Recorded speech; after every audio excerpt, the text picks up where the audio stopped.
the Alienware Cup is at the same time, Yeah. some of the rounds, so Yeah. there's really no way. No. They will be in China. So Sure. that's like. My old theory was maybe they'd fly over from China, but it doesn't seem like that's even possible with their schedule. I think that will be very tough on the players as No, well. You yeah, yeah, can't I, really I push doubt it. players through that with the time zones and all that stuff. Eh, you Um, can. and by the way, for people asking, every team is fully complete, so we don't have any stand-ins or something like that. Everybody is playing. No stand-ins. Way to go. And we are already trying to load in. If it works, then I will throw out the intros, and then we'll be having ourselves the first game. And it looks like it worked, I think, if K-poptosis is also there. You're the last one to load in. How does that make you feel? Inadequate. Yeah. I can understand that. But it worked in the end. So let's have ourselves a game of Dota. Alliance versus Mouse Sports, day number 24, I believe, for StarLadder StarSeries Season 6. And game number 1 of the day. Let's go.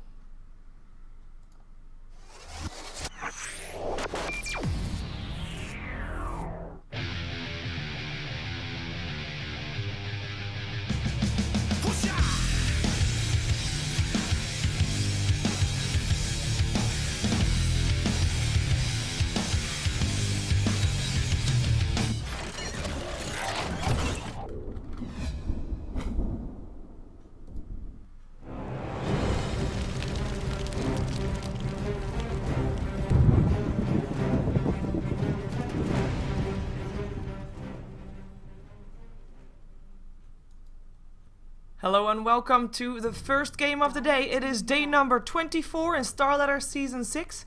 And we have ourselves 6 or 7 games to look forward to today. And for these 6 or 7 games, I'll be having a team of 3. Though one member will rotate halfway through the day. But for now we have K-poptosis, the statsman, for the entire day. He'll be providing you with all the information about all the different stats that you want to know. You will not hear him, but you'll see what he does. And of course the one that you will hear is my co-caster. It is Vykromond. Vykromond, welcome to this blockbuster of the day, if I may say so.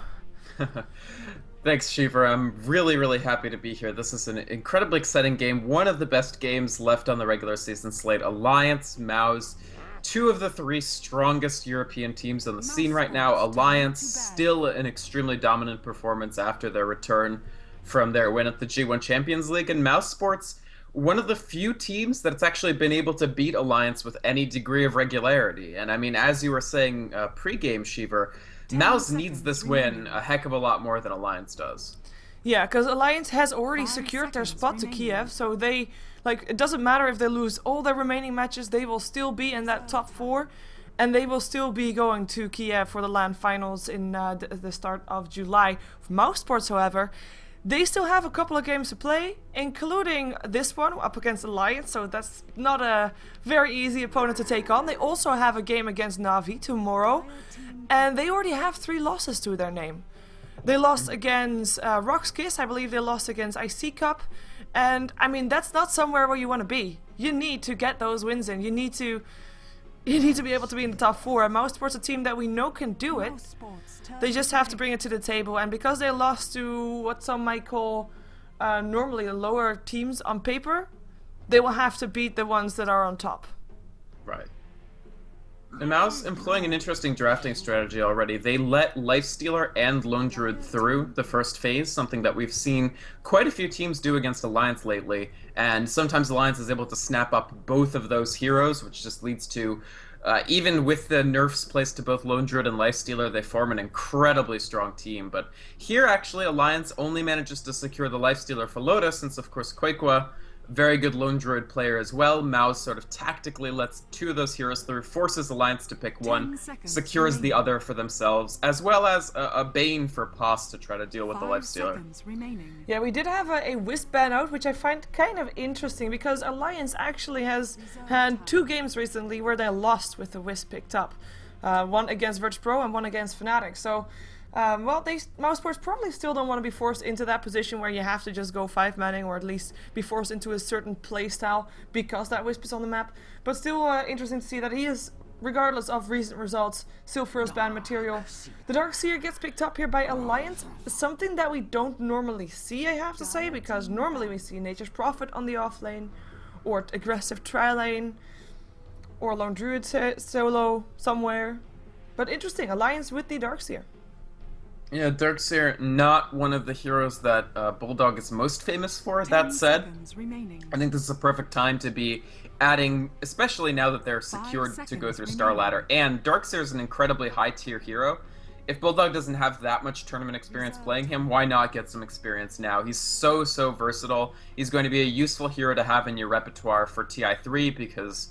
I mean, Darkseer keeps getting nerfed, and he's still super strong, and he could probably receive 5 more nerfs and still be amazing, simply because Vacuum, Surge, Wall of Replica are such unique and extremely strong abilities, fundamentally, that you can tweak the numbers, and they're still super important. Yeah, we have not seen Darkseer really drop in popularity since the nerfs has been in place, and I mean, that just goes to show that it is just an all-round hero that you need to have. It, like, when it's available to you, you need to be able to have someone that can really play it properly, that you can really put to, or get the max out of that Darkseer. So we'll see what Alliance does with that one. They could, of course, still put it in the jungle and still have a solo lane somewhere else. But we'll find out. We have had, of course, the Nature's Prophet getting banned out, and the Lone Druid, so not that many heroes left for Bulldog of his signature heroes, that is. We have got also Aki's heroes banned out, with now the Enchantress and the Chen, and the Visage banned out by Alliance themselves, so some micro-intensive heroes now out of the pool. And the Alchemist was the last ban that Alliance went for, denying that to Black, even though Black can also play that Lone Druid pretty nice. Yeah, I like these bans, actually. Honestly, I like them from both teams. From Mouse Sports, they take out 3 heroes, all with some degree of global presence. So I feel that they want to sort of avoid getting out-positioned by Alliance in small group engagements in the early and mid game. And that's what you get when you ban Io, you ban Nature's Prophet, so you know nobody's going to be teleporting on top of your heroes at any time. You ban out the Chen for that global heal. And so you have sort of a lineup where at least you'll know where Alliance are at any given moment. But Alliance going a little bit more unpredictable with this Nyx Assassin, and one thing that we've seen lately is that they're not scared of putting that Nyx mid. So that against Bane and Keeper of the Light, who are both pretty squishy, if S4 gets a lot of room in the mid, he could just take over the game and provide that. I mean, because of Vendetta, he can provide that global presence, sort of. Yeah, we've got Mouse Sports going already for that dual core. Anti-Mage now picked up next to the Lone Druid. Interesting to note, like, Lone Druid, I'm probably going to be on the Suicide lane. But that will be interesting, because we haven't seen that all that often lately, purely because of the armlet nerf. So your strong early game item is kind of still takes a bit longer. Yeah, you can expect a Maelstrom or something like that. A bit more expensive, I believe, than the armlet, and maybe a bit less effective as well. But we haven't seen that lately. We'll see how they do. We have got Alliance picking up a Venomancer, I will say again, because they used it yesterday, I believe, as well, or Saturday, or Sunday rather, in the TPL Cup versus 10 Fnatic. Remaining. But, or yesterday versus Fnatic. They have playing versus Fnatic often lately. But, but yeah, we'll see how they put that to use. I like Venomancer, I really do. He is very strong on the lanes. He has got that, of course, that Gale, which is one of the best level 1 spells that you can imagine, with a 50% slow, which is really intense. And even Anti-Mage, that at level 1 has got a fairly low cool or high cooldown blink, will be annoyed by that. And also, of course, it can set up for open wounds for that Lifestealer now that he doesn't have his open wounds anymore if he is too far away from the target.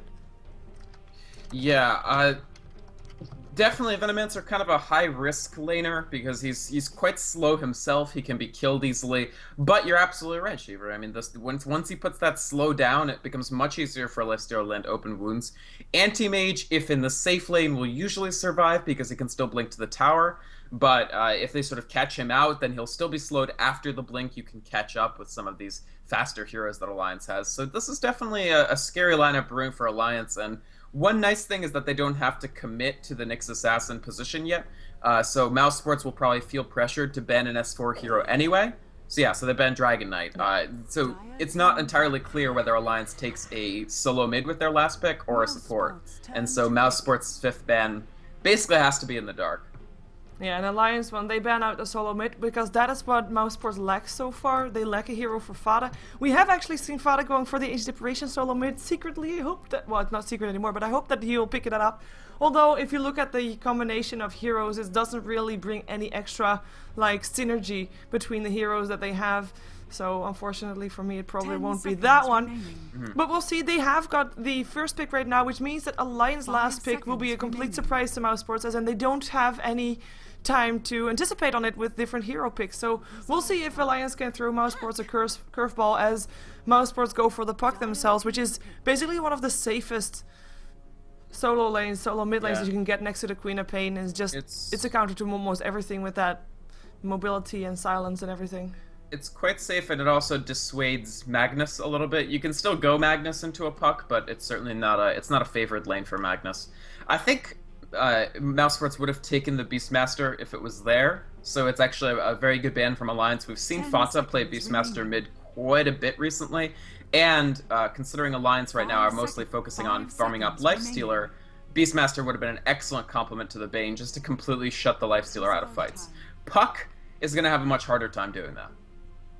Very true. We'll see. If I'm actually thinking, like, Rubik is still on the pool, you still have that Bane, you might want to try and get that Rubik in, put the Nyx Assassin mid. No, never mind. It will be a Templar Assassin in the mid lane, and then indeed the Nyx Assassin gonna be a support hero in this game. Leaving the Darkseer offlane, all in all, it goes for a pretty standard lineup for Alliance, so no real curveballs, and maybe Mousesports were expecting one, and then it's like a double curveball. Mind games, oh my god. No, that... I mean, Mousesports looking pretty solid for themselves as well, like in terms of stability. A very safe lane it can be with a Bane and a Keeper of the Light there. And just solid heroes overall. I don't think there's going to be a lot of action in the early game, even though Venomancer kind of needs to be active early game. I like both. Yeah, Venomancer does need to be active. I really like both lineups, actually. Alliance, I do appreciate that they added the Templar Assassin. They added another core on, because really, until they added this TA in, they were really relying heavily on Lifestealer into a Bane that can shut him down for a pretty long period of time. Fiends grip him in response to the Rage, enfeeble him when he's not raged, and your Lifestealer becomes much, much less effective. So it's very good, in my opinion, that they added this TA at the end, because it gives them another source of high damage output. They can actually bully the anti-mage early, which they otherwise might have a little bit of difficulty doing, and it should be fine in the mid against Puck as well.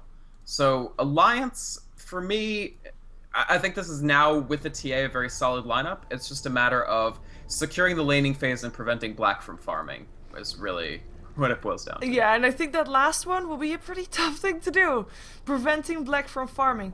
And if you do prevent Black from farming, you'll of course need a couple of people to do that with. That means that there won't be any people to stop Quakefire from farming on his lone druid. That's of course the trouble what you have when you have two of these strong cores and a different mid hero as well. Mousesports, they are looking a bit better in the very, very late game, and Alliance have got this window of opportunity where they should try and take advantage of the strengths that they have, like that Nyx Assassin ganking potential, which is of course something that Mousesports, if that Nyx Assassin gets fast level 6, is going to have a lot of problems with, because you already mentioned the Bane and the Keeper of Light, very squishy heroes. So they need to be on their toes the moment that EGM turns level 6, and have got those sentry wards ready as well. You need the Venomancer to go for helping with ganks, because his Gale, I mean, it is, I already mentioned, it's very strong. You have to put it to work, because that is basically why you pick up the Venomancer. And if you think that the fights are going to be very long, of course, as well. The concern for, I think you're absolutely right. The concern for Alliance here is they haven't really been winning lane phases. Like, they haven't been dominating the early game against all these teams that they're beating. They really sort of let the early game go as it will, and then dominate through by virtue of having a much stronger positioning, farm, and just coordination in the mid game. But in my opinion, if Alliance heads into the mid game already behind in this game, they'd be in extremely poor shape, because Mouz has this good, solid ability to defend anti-mage. Lone Druid can get quite a bit of farm, and they can just completely take over the game if they get a good start. It's really, the onus is on Alliance to make things happen before and around level 6 for their heroes. And if they don't, it's going to be a struggle. Yep, very true. And we are going to see Alliance, of course, on the dire side. So Admiral Bulldog will take on the role of the Darkseer offlane. He'll be not supported by it, but Aki is going to be supporting someone on the Venomancer. He picked up a smoke very early on as well as sentry wards, so might be trying to go for something as... Wow. Aki surpassed Blacks to take the possession of the most professional wins? Congratulations to Aki. That's a pretty cool stat, This actually. is a pretty cool stat. 205 professional wins. You can put that on your resume. But hey, looks like he will be supported by Aki and by EGM as well on his Nyx Assassin on that dire side. So with he, of course, Meet Admiral Bulldog will be supported. As a support so far, not really in any place just yet, just roaming around, maybe trying to get a first blood mid as S4 is sitting here on his Templar Assassin. Let's see if something is happening here. Of course, there is an Impale. And he actually picked up the orb first, which might be trouble. Here comes the Impale. Gale goes through as well. Here comes the orb. Should be enough for Fada to escape, though. Illuminate will just send EGM on his way. But that was just a bit of harassment while they were passing through anyway. Might as well, right? Give Definitely. S4 a bit of extra oomph there. And of course, last one for Alliance is Loda, who's farming on the Lifestealer. And of course, before we jump over to introduce Mouse Sports, you can vote of who you think will win. Case sensitive, so make sure those starting letters are capital letters. It is !vote and then a team of your choice. And of course, you can do it in the Twitch chat. Unfortunately, Dota TV chat doesn't really work that way. And I will leave Mouse to be introduced by you. Sure. Looking up towards Mouz, we have Fata in the middle on Puck, currently getting zoned out a little bit by S4. S4 actually with 5 denies already. But Fata in that lane, we have Quakeva currently spending a little bit of time in the jungle on Lone Druid, but he may return to the solo lane at some point. And then the tri-lane, the very, very safe tri-lane that Alliance have chosen mostly not to contest. Black on the anti-mage, Poss on the Bane, and Cinderin on the Keeper of the Light. How is Keeper of the... Is it Keeper of the Sind, or... I don't know. I think it's Keeper of the Sind, yeah. Okay. Really? Because I think that others have a better name. Oh, well. I'm sure somebody will link the JPEG. The appropriate Yeah, I JPEG. think so too. I think so too.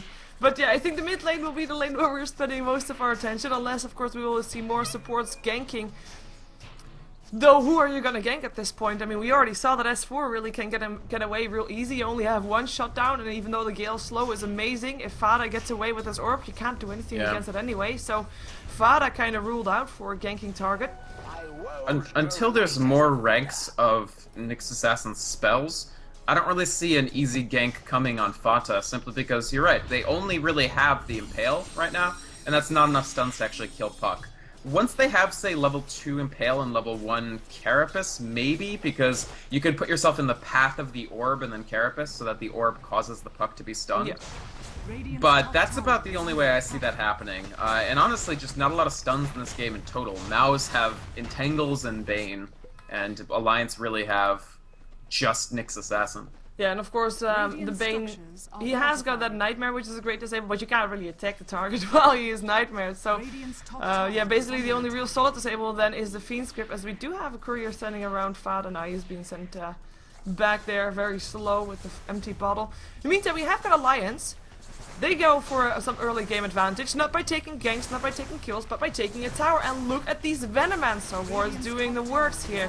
Aki spamming them out, and the first tower will go down, will go the way of Lions, and let's see if Loda can get the last hit in properly. There we go. More gold for him, of course, very needed, because he needs to try to make sure that the window of opportunity before Black and Quakefire Big is as large as possible by just having him farmed up as fast as possible.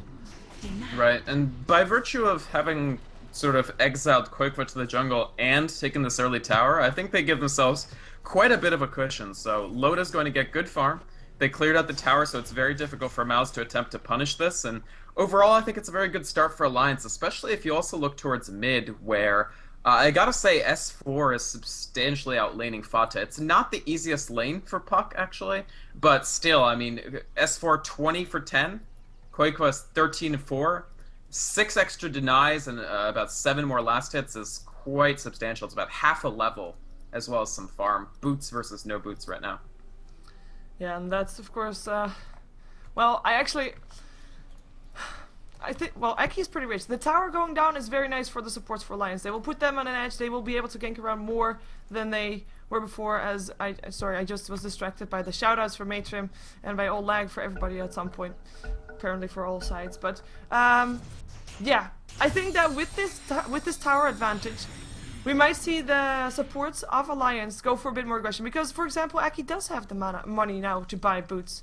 The Flying Courier is already there, so he doesn't need to spend more gold there. There's also boots money up on EGM. The levels, though, are kind of lacking, and that's something that Alliance is not really in favor of right now, and that's purely because of the fact they were just 3 top. They were just pushing down the tower, so they shared the experience coming in on the lane, while Black, for example, was taking the experience solo on the lane, and there was still a Bane pulling and stacking as well and getting some experience by himself. Synderen actually getting some extra experience here, even though he's still level 1. He is sitting on that top lane just to illuminate stuff and to just try and get something more out of that. But the experience will go the way of Mouz Sports, while the gold for now goes the way of Alliance. Yeah, I think Synderen, I think he was there in case Alliance tried to press the tier 2, because that's not a safe XP lane for Keeper of the Light. He can't actually go into XP range, because you'll get Venomous Galed, and then that gives Lifestealer the time to open wounds you. Like, you really have no way of surviving. Note that if you take a look at Loda's build, he's about to level 5, so he did take 2 ranks of open wounds early, so he was 1-1-2, and that's just compensating for the fact that that range is nerfed, getting the ability to initiate from a longer distance, because you used to be able to lead with the Lifestealer slow, and now you really need to lead with something else, and Venomous Gale makes a great something else. Yeah, in the meantime, we saw Black getting harassed tremendously by those Iron Shells that Bulldog is able to put on. He is level 4, 21 last hits in total with the Iron Shells he's managed to get. Of course, we can't really compare him to Quakefire because Quakefire has been in the jungle for a lot, but considering that Quakefire is only like about 6 last hits ahead, it is actually in favor right now of Admiral Bulldog in terms of last hits. Purely because those small jungle creeps of the small camp don't mean as much, and we're gonna assume that Quakefire has got quite a few of those. Yeah, I would say Bulldog definitely doing pretty well in this Darkseer so far. Of course, the mark of a Darkseer is how he's going to be able to interact with the team fights later on, and he's a hero that, if played well, can really just turn the tide of almost any battle. His Wall of Replica will get better and better as Black levels and gets items, and I mean, we'll just have to keep an eye out on this Darkseer, definitely. Yeah, we have Fada putting up his double damage. They might want to try to go here for S4. If they know that the refraction is off, the sentry ward has already been placed down. Synderen will stand there with an Illuminate. It's only level 1 though, but let's see if he can do something. I don't think so just yet, but and especially not with Aki around. Oh look, sentry ward upon sentry ward. That's awesome. And both go down. Awesome. Well, that was fun. Yep. So you were talking about how Alliance want to make their window of opportunity bigger, and one thing that they've chosen to do is Loda was saving up money after that tower kill, and here we see him take the Midas. So he's already used 1 charge of the Midas, and he's going to continue doing that. Because they're relying on this Lifestealer to do a lot of damage throughout the game, they want those extra levels, and they want that little extra jolt of farm, just as the Anti-Mage is really growing. I mean, at the time that this Midas is going to start paying off, so around the 25-minute mark, Mouz's Anti-Mage will really only probably be hitting, unless the game just goes completely pear-shaped, it'll be Battle Fury, Manta, and maybe part of another item. And if Lifestealer can have 2 or 3 big items and a level advantage by that point, Alliance will feel really good. Very true. In the meantime, we did see the poll results coming by. We have got the favors going the way of Alliance, 56% to 44% for Mouz Sports. And it's kind of interesting. Of course, this poll is done after the draft, so that kind of helps as well. But the polls, for example, or the bets, if I may say so, even though it's not really bets, for Ghost of Gamers and for Joe Dota were both about equal. They were both about 70 to 75% going the way of Alliance and 25% going the way of Mouz Sports. So Twitch chat just having a lot more faith in Mouz Sports than after the draft than before the draft, I think. Only 25%? Yeah, that's interesting. I was quite surprised about that myself. I would not rate Mouz that lowly. I think Alliance, I mean, going into not knowing the draft or anything had an advantage, but I don't know if I'd call it that big. Fata beating S4 to a rune here. The thing is, S4, yeah, he knows that he can pursue this, that it's a dangerous position for Fata, but not quite able to chase. Illusion Rune actually being very helpful there, because it meant that he couldn't just constantly chase with the refraction up. Yep, and they might actually decide to chase this. Pass comes in. Nah, not doing anything. He's level 5, he's almost level 6 obviously. Then with the Fiend script we might see some extra action on the board. As for now, no kills just yet. Synderen is gonna maybe do something, or is he just gonna place the board? It's just gonna place the board. Well, Mouz doing a great job of leveling those supports. Poss being already level 5 is actually quite nice, considering the roaming Venomancer is 3. Ooh. We do have a Nyx Assassin also level 4, almost level 5 though, but still also one of those heroes that when level 6 can make a lot happen on the map, very like Bane. But I think the first one that gets it, the first one that gets the level 6 is the one that's gonna be ahead, because with those ultis you can get kills on the board, no matter where you try it. No, absolutely. And Quakefa also going for the Midas, by the way. I meant to mention that before. He actually got it a little while ago, but he is also getting those levels, especially when you're in the jungle as Lone Druid. You really need the Midas just to improve your leveling speed, because otherwise he's not that fast of a jungler, but when you add the Midas on, it actually helps you quite a bit. It does everything you want. Like, it gives you more XP, more gold, Whoa. and it actually improves your clear speed. Wow. S4 was actually attempted on here with the Nightmare set up. The silence was there, but Refraction was up just in time, and the Sentry Ward didn't end up helping out at all. So no kill on the board just yet. S4 living the life of a nice solo mid, 62 to 29, 29 denies, and that's kind of hurting Fada a lot. Yeah. 41 to 6. So Fada definitely being outmitted here by S4, almost level 9 for S4. While Fada still almost level 8, so that's indeed an immense difference that we see. Yeah, you're absolutely right. S4 is farming incredibly. He's actually farming, he's on par with Black, and Black is in the free farm tri-lane, which is just, that's incredibly impressive performance just in the lane, just the pure basic mechanics by S4. Very, very nicely done. And in terms of levels, it's actually loaded as highest. So of course that is because of his fast Midas. Getting those levels early on really puts him ahead of everybody else. Though, as you already mentioned, we'll see that Lone Druid also reaches level 9 now, purely because of that Midas that he picked up for himself. Because, as you said, he needs that. So, we'll see who reaches their peak point faster, because that's what it's all about. Alliance and Mouz, I think so far they're pretty happy with the way things are going, as long as they get their levels and they feel like they will be the ones to make the first successful move, as it were. Then I think both teams are pretty happy with the way things are going, regardless of having 0 kills on the map at 11 minutes. And that's of course something that I myself feel quite nervous about, because all the kills that do happen are all the more important, so no miss kills.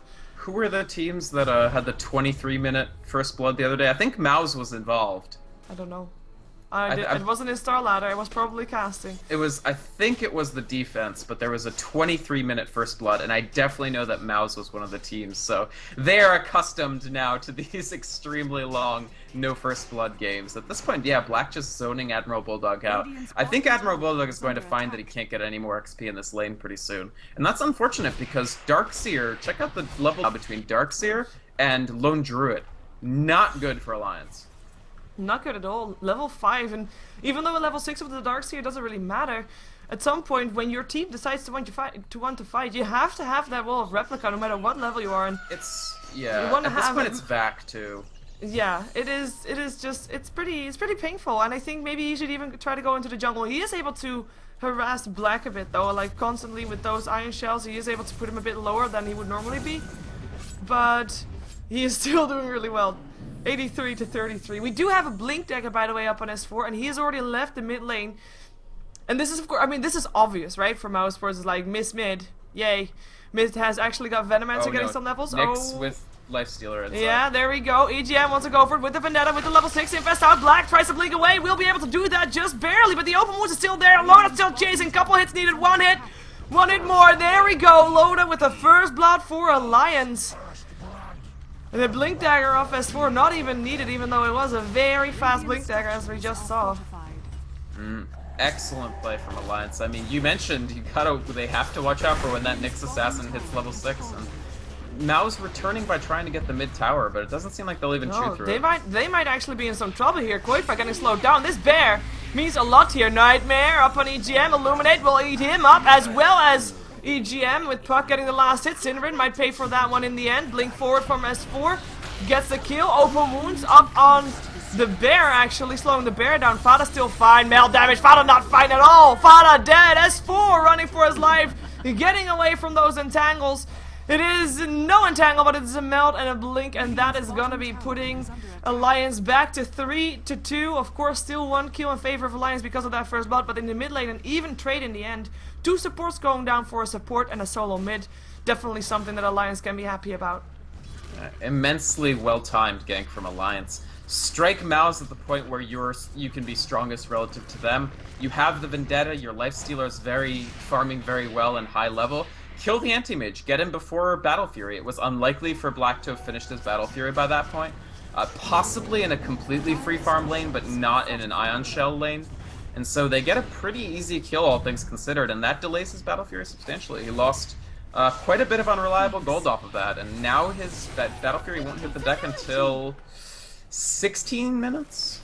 Not great timing for, at least for Black. Yeah, of course, all in all, if he went even for power treads first, all in all, it would still be a decent time on average. But yeah, it's not what you want when you had got that almost free farming lane. And of course, after he died, he actually went mid to try and help out there, so he spent some time there, also not getting any kills in the end, only, well, not even an assist actually, so he was there too late, so he wasted a bit of extra time there. And definitely put back a bit, and that is of course what we talked about. Alliance, they need to have this mid game going the way of them. It is definitely not the end of Mouz, but it is something that is needed for Alliance to keep themselves in this game in a prominent position. Absolutely. I think both teams still in okay shape. Alliance, definitely, that was a very successful gank on Black. We can't neglect the fact that they got the tier 1 tower either. Gives you control of the jungle, makes it much less safe in general for Anti-Mage to be in this lane without support. So very, very successful so far for Alliance on the points that they're trying to hit. But that doesn't mean Mouz are out of it. They're behind on gold, and Black is sort of behind on where he'd like to be. But they're not so far behind that it's sort of not possible for Anti-Mage to take this game. Yeah, and in the meantime, the stat that you just saw put up just shows how Loda is making good use of that early tower and that early Midas. He is 133 gold per minute higher than the average lifestealer at this point. And that is an incredibly high amount this early in the game. And of course, tower helps a lot with that. But Hannah Midas able to get that extra early because of that tower. Really worth it for Alliance. They do take that tier 1 tower on the bottom and on the top lane. In the end, of course, the harassment that a Darkseer can do with that Iron Shell, just making sure that that is possible for Alliance. And of course that top lane where there was of course the very first tower that we saw going down also gives some extra gold to Alliance. We see them in favor of the gold, 4k in total above Mouse Sports. Experience though, it is fairly even. We saw them spiking up ahead of course when they got that kill on Black. Then they went down by losing the 2 supports, and now they are about even once again, as we're just gonna wait and see when Alliance is gonna try to gank again. Because I don't think that Mouse will. Even though they do have a Fiend script. Mouz are really not compelled to gank at all. Alliance's ability to respond to an attempted gank from Mouz is just going to be so strong. Mouz, keep in mind, only 1 tier 1 tower left, so if they get pulled into a larger engagement than they were hoping, Alliance will be able to reinforce so much easier if the fight is near the river or on their side of the map. Very true. We have got a rotation though, Aki. Oh, just placing wards. He still has that smoke in his bags, by the way. I'm still expecting him to use it. In the meantime, Mouz and Pass, they're just sitting behind Black right now. Yeah, because of no tier 1 tower here and lack of vision around this critical entry point for the jungle, they kind of have to have supports near Black to make sure he doesn't die again. Now, he has Battle Fury, or rather, he has the money for it. We're just going to see him. Ooh, they tried to sabotage the courier. This is so smart, actually. If they get this Voidstone, alright, it's safe. But this is Ake playing It incredibly... is safe for now. It is not safe for now. One more hit. Oh my god, that poison might actually... No, I won't. He is fine. More wards being placed. That's a very sad courier soon. This is incredibly smart play from Alliance. My god, the timing, knowing that this would be when Black was shopping for his Battle Fury. I'm really, really impressed by that. They didn't quite get the kill, but even just the thought is so high level. Yeah, in the meantime, we have Loda sitting inside of EGM again. He used his Vendetta. Ended up not getting the kill. He tried to go for Fada, but Fada hiding behind the tower. But a bit of farming missed by Loda. They might still try to go in. We had 5 heroes of Alliance sitting middle and they're not getting anything in return. That is kind of some wasted time unless they can still make it work. Fada now though with the Blink Dagger, not having it in his inventory just yet, and he won't have it for a while because the courier is first going to go to Black obviously with that Battle Fury, giving him the ability to flash farm a bit better. So Alliance, if they still want to do something against Fada before he has the Blink Dagger, they need to do it now, but they're not going to be in time anymore. Alliance though, Roshan for them. Yeah, and I think this is very smart. Black even with Battle Fury is not going to be that great of a contributor to this Roche. Additionally, Alliance have the incredibly dominant warding position. They can see a lot of possible smoke approaches with these 2 sentry wards. They've got an observer planted on the high ground. They're going to see Mouz coming years before Mouz could do anything, and so this is basically a free Roshan for them, free Aegis for the TA, close to BKB as well. Yeah, as we see, just now a ward got placed, but the sentry ward there makes sure it doesn't matter. In the meantime, we do have S4 trying to go for something. Finds Fada. In the meantime, TA still picks up the Keeper of the Light though, with some Psyblaze action. I guess Fada ends up going down, double kill for S4. The Bear looking to be the next target. Quickfire running for his life. The Bear will still end up going down. 300 extra gold going the way of S4 with that as well. So that's a major boost for him right there. And with this, they should be able to pick up the tier 1 tower as well. So that was actually the Illusion Rune Templar Assassin Illusions killing the Keeper of the Light, who would have gotten away, but there was a big fat lone druid blocking his escape route through the trees. Quickfire. And there okay, is so he doesn't go BKB, he goes Dezo. This gives them... This is really good, because it lets them clear towers. It's more so than even killing the supports quickly, which they will be able to do. He'll be able to pop supports like grapes. This is fantastic for pushing towers. In the meantime, of course, Black has started his flash farm action. We see him sitting on 370 gold per minute, or at least it was when I started talking about it. He's now already on 380, so we're gonna keep track on that, see how fast he actually will be able to farm, how fast his gold per minute will advance now that he does have that Battle Fury. The only trouble is, I mean, right now Alliance is trying to get as much experience as they can. They know what Mouz is up to, they know what the strengths are, they know they have to move. And we see that they're trying to make sure that they can move by having just the vision everywhere on the map, knowing where, when, and how they can go in, as we do have a pause coming off from Loda. But Alliance, they're trying to take control of the map, trying to, well, maybe reduce Black's farming in that way. Well, yeah, it's, I mean, any area of the map that you, especially when you're playing something like Anti-Mage, areas of the map that you don't feel safe about are areas that you can't really farm without your supports sitting around babysitting you. And Alliance want as little of the map as possible for Mouz to have that opportunity, to be able to safely farm on the Anti-Mage. Keep in mind, they've got 2 heroes that need farm. They also have Lone Druid, who right now, it actually looks like he's still going for Radiance. So that means that this is a... Okay, so he goes Basher. I like this a lot more. So he's going to put the Basher on the Bear. It doesn't actually have that great attack speed yet, so he needs an attack speed item as well, something like a Assault Cuirass. And if your entire jungle is warded up, if Alliance has your tier... Ooh, they might get Loda. Loda and the Fiend Script ends up going down. We did see S4 trying to go for Sinrin, didn't end up getting that kill, but Loda dying here. Yeah, here they come. Blink forward, going for Fada. Nice dodge on the melt, but it doesn't matter. Vendetta was there.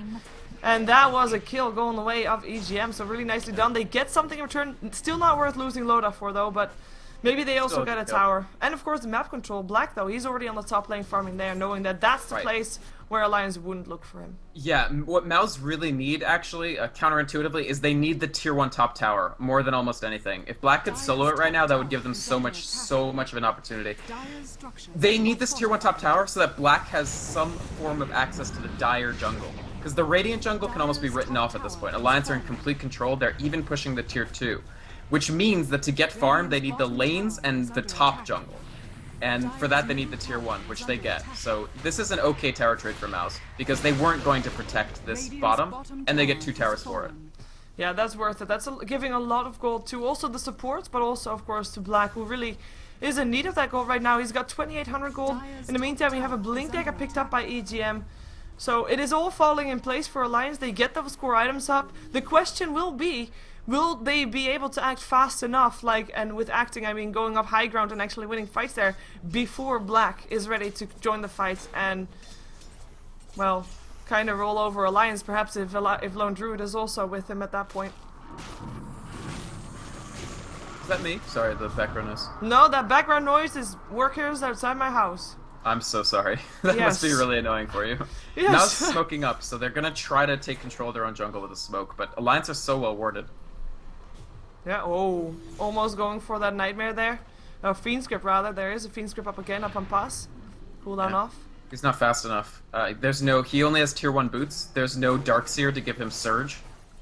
Oh, and they're gonna get this sentry dewarded. Looks like the Veno ward will actually take care of it. Yep, really nicely done. They can't get control of their own jungle, and that's Quakeva's farm is stopped. Basher's all well and good. He actually has the S4 entangled there. Fada jumps himself into the silence, and Admiral Bulldog locked with the Fiend's Grip. Venoman's ulti going through. Here comes a brilliant impale from AGM. Goes for pass. Pass will drop.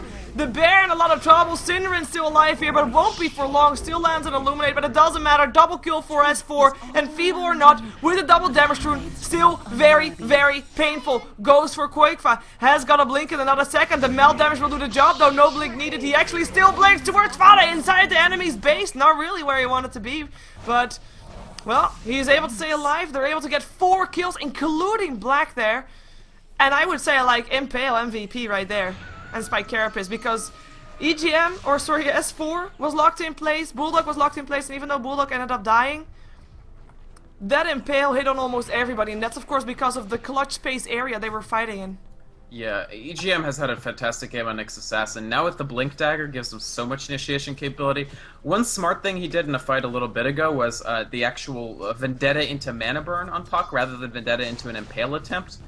Because the Mana Burn is even faster, it ensures the Puck won't be able to use any of his spells to actually counteract it. So, really, really smart play. Of course, you pointed out that Impale in that last fight, and Alliance still, in actual engagements, Mouz actually felt good about that engagement and then quickly learned that, no, your heroes actually just die way, way, way too fast. Especially Anti-Mage just joined the fight, helped in 1 kill, and then dropped like a rock. And the other thing is the Veno against the Bear has just been great. Putting the Venomous Gale, and now the Bear is just a big walking sack of 300 gold. Yeah. And, I mean, he needs to get those entangles. Right now, like you said, he doesn't really have the attack speed to really go for those, well, bashes, rather. So he's a walking entangling bear, and well, he would be a walking entangling bear if their cooldown was actually up. But Quakeva lost his bear twice in a row, so had to wait for his cooldown to get back up again. So his farm getting diminished quite a lot as well. As EGM has got Loda inside of him again, looking for maybe a pick off, but has got his Vendetta at level 2. But we see that Mouse Sports is just incredibly safe here. Black, look at the positioning. He doesn't see everybody of Alliance, so he is just waiting to see where he can actually go to farm. Because he can't go bottom, he can't go middle, he doesn't know if he can go top, and he'll end up going inside the Dire jungle. It's actually really smart to use the Dire jungle here. If you can see that the Hunt is on in the Radiant jungle right now, you have the Nyx Assassin now with Blink carrying Lifestealer. If they find anybody out, that person is more likely than not dead. But Black playing smart, finding spaces on the map that aren't completely controlled by Alliance. Alliance, meanwhile, not only are they controlling the map in terms of vision, you can see that they're actually just stealing things like the Ancient Camps. Yeah. And they're just constricting Mouz's ability to farm up their heroes. Yeah, just the choke strat, as you can call it. I mean, they're just trying to get also the top jungle right now. The Dire jungle is being cleaned out by Bulldog. Something that you can of course do. We actually saw, I don't know if it was Alliance, but at some point a team was warding their entire own jungle because they knew that the enemies would be trying to farm there. And I mean, stuff like that right now would be just so in place because the control that Alliance has is enough to shut down everything and still get enough for themselves. So we also have a gem up on Aki, by the way, so that's even more saying they get that control over everything, over the entire map, not just over the jungles. Absolutely, and Gem on Venomancer are fantastic because you don't really need anything else. You just put wards wherever you might want to get vision from the Veno. You don't even have to necessarily use an Observer ward in that spot. Just clear out the opposing wards. Keep Mouz too. I mean, if we look at Mouz's vision right now, they see so little of what's going on the map outside of wherever they're farming at any given moment. No vision of these paths through the jungle. No vision of their own jungle, and it's very, very scary if you're Quakewa or Black. Will I get this farm, or will I just be ganked when I try to? Yeah, and of course no vision of anybody of Alliance indeed. I mean, they're keeping low profile right now. I'm kind of curious to see what they were waiting for. We have got S4 building towards an MKB by the looks of it. Might be waiting for that one as he has that almost complete in just 20 gold actually. He has it now if he wants to have it. We have got EGM with the Blink Dagger looking pretty solid, and especially now in combination with that Abyssal Blade that Loda has. Yeah. He is a walking 2 second stun, and then just, Yeah, you know... Yeah, it's really, really difficult right now to do anything for Mouz, and no matter who they find, even if it's Admiral, or sorry, even if it's Lone Druid rather, he will go down. They'll get the kill. Yeah, I mean, the Abyssal is a tremendous anti-mage tool because he can't blink away or do anything for those 2 seconds. And given the amount of burst damage they have between the Lifestealer and the Templar Assassin, a landed Abyssal on Black at this point is it's a dead anti-mage. And Yep. we may even see Alliance, I think the last piece of the puzzle, they can just continue ganking Mouz all the time outside of their high ground. To high ground, I think they probably need pipe, and that's why you see Bulldog actually jungling here. I think he's going to make the pipe, and then once they get that, maybe with the next Roshan, they'll go high ground. Yeah, that's an upside for Mouse. They do have that Keeper of the Light and the Puck also. 2 heroes that are very nice heroes for turtling. You have got the Orb, you've got the Illuminate, and you can clean out waves really fast. But yeah, as soon as the opponent team has a pipe, they're gonna be able to take those and go up high ground, and then of course try to pick off those targets that can actually do that. So Cinnamon has to be really careful there. His positioning is key. Obviously trying to stand as far to the back as he can while still be able to land those Illuminates is gonna be his job. He does have the mechanism for his team in the meantime as well. Alliance going for another Roshan before also doing more things, and yeah, Mousepers, they can't even think about contesting this right now. Yeah, there's no chance whatsoever for them to contest. They shouldn't even waste the time walking to that part of the map. It's just, you know you're going to have to contend with another Aegis on TA at this time, and that's just something you'll basically have to impute into your combat math. Yeah, we have the Mantasau up on the anti-mage. Still not really enough to really carry his team, but he is getting there. Slowly but steadily, his net worth is creeping up. He is almost surpassing Quick found the Lone Druid, who has, of course, still got that bear building towards an Assault Crest, has got that Hyperstone already. So yeah, he's only about 200 gold away from finishing the Kuras. So, actually, no, I think he's 200 gold away. So he's very, very close. The extra armor at this point is going to be so incredibly important. I also think that either he or Black probably... Quakefa needs to pick up the Vlads. They stack in this patch, and they're going to need all the armor they can possibly get against Templar Assassin and Lifestealer. Yeah, I mean, there's so much minus armor. But just as 4 with the Melt and the Desolator, it's ridiculous. We have got them trying to go for the tier 2. Fortification actually already used right now. So, interestingly enough, maybe they want to try and fight. Maybe they are hoping that Alliance doesn't go for that tier 2. We actually have S4, he gets infested, and they TP towards a tier 2 bottom, trying to defend their tier 1. They can't really find anybody anymore, though. They do deny their own tower, which is, of course, again, something that you need to do in order to shut that anti-mage down. Denying him that gold is pretty... Well, that's actually a very good thing to do, because it would be a substantial amount of gold, not just for the anti-mage, but also for those supports. Yep. Giving them more survivable items is not something you really want to be doing. It's a nice deny, but it's also nice for Mouz. I mean, thinking ahead, you will sooner or later need to get that tier 1. It's especially important against, for instance, nice TP by Black, actually. AGM might have caught him out there. Sooner or later, you're going to have to fight for the 3rd Roshan.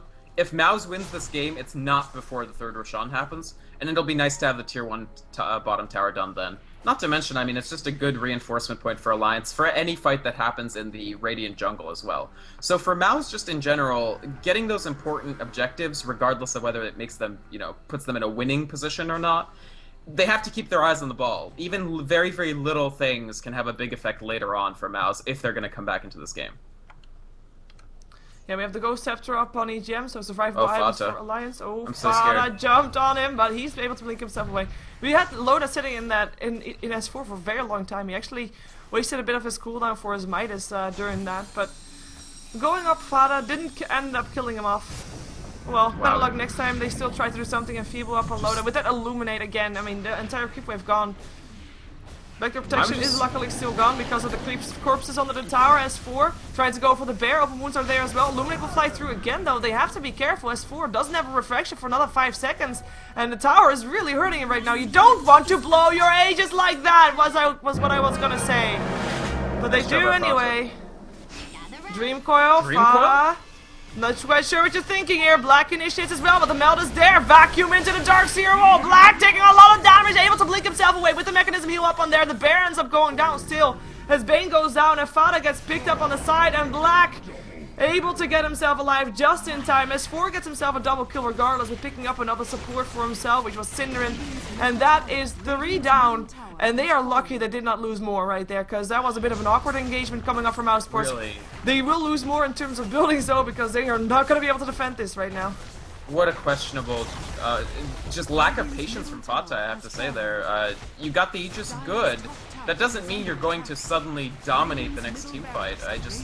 I think once the Dream Coil came through, the rest of Mouz sort of dutifully said, well, okay, well, I guess we're initiating, but I'm not sure about the decision to Dream Coil there in the first place. It was a fight that, especially considering that means you Dream Coiled 1 out of the 5 heroes. Yeah.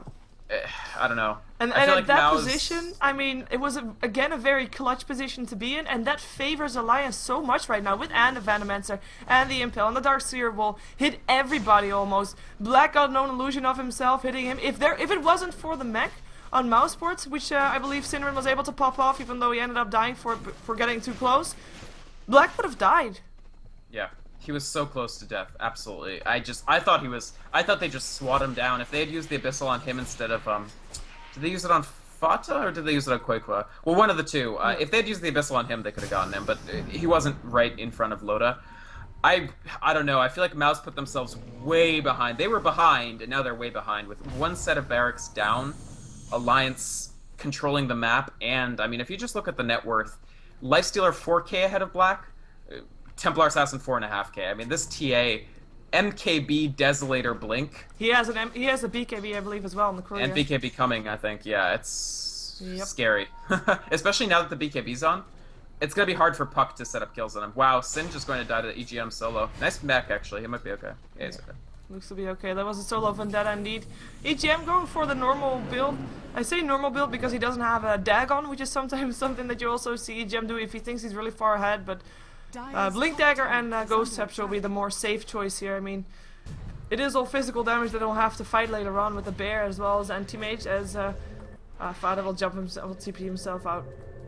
Yeah, they actually, Darkseer got his Ghost Scepter extremely early, actually, which I think is super smart against this team. And now, yeah, I mean, you see Nyx Assassin pick up the Ghost Scepter as well. They're well equipped to try to deal with the lines with Mouz's damage, even in the early late game that we're heading into.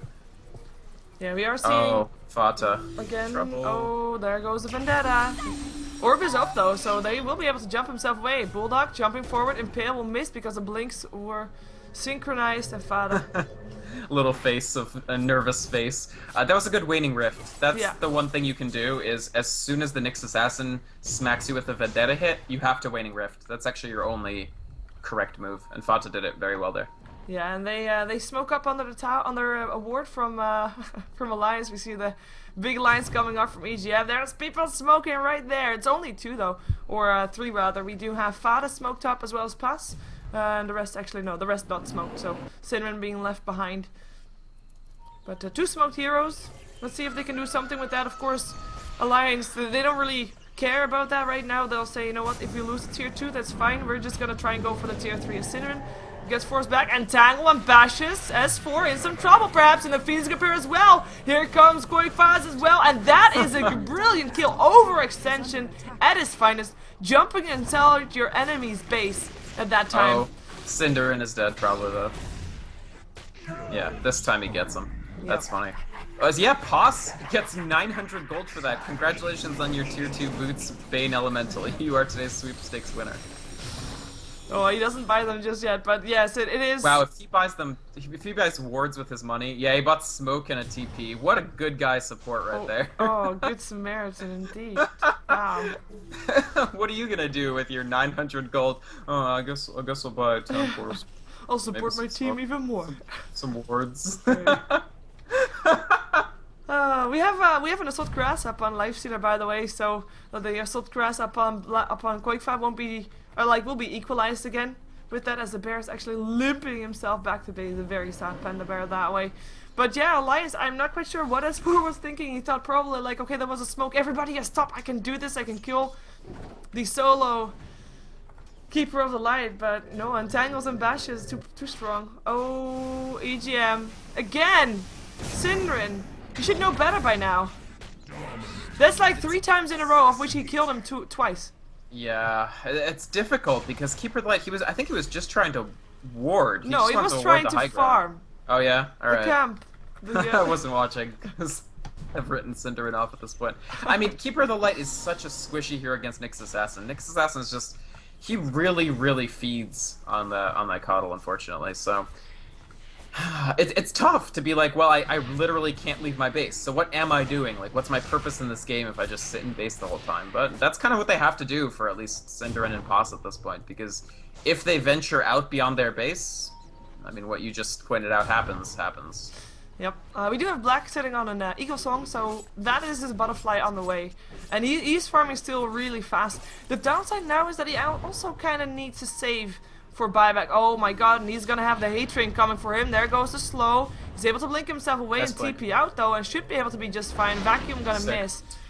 And I think that was S4. I mean, he could have been a bit more patient and wait for something else to initiate, like a Vendetta Impale. Do you mean with the template, the trap activation? Yeah, like he jumped first, and well, I think if EGM went in with a Vendetta and then not go for the Vendetta hit, but just go for the Impale, they would have had a better chance. Yeah, maybe.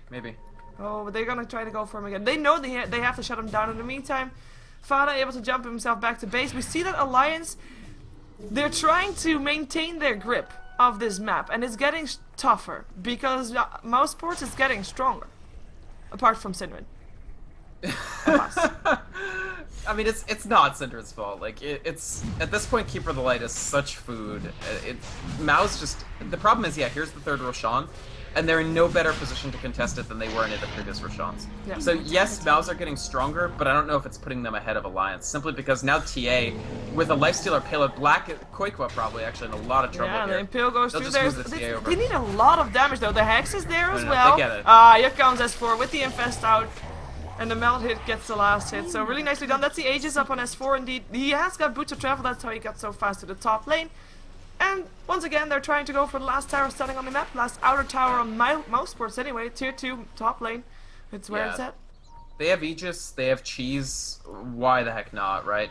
And keep in mind, Alliance actually, they have the Cuirass up as well on Loda, so that cancels the effect of Lone Druid's Cuirass. And then they have Vlad's and Mouz has Vlad's. So those don't cancel out, but Mouz really doesn't have that armor to live. Wow, Black, just look at how much damage EGM alone does to Black. It's kind of scary, actually.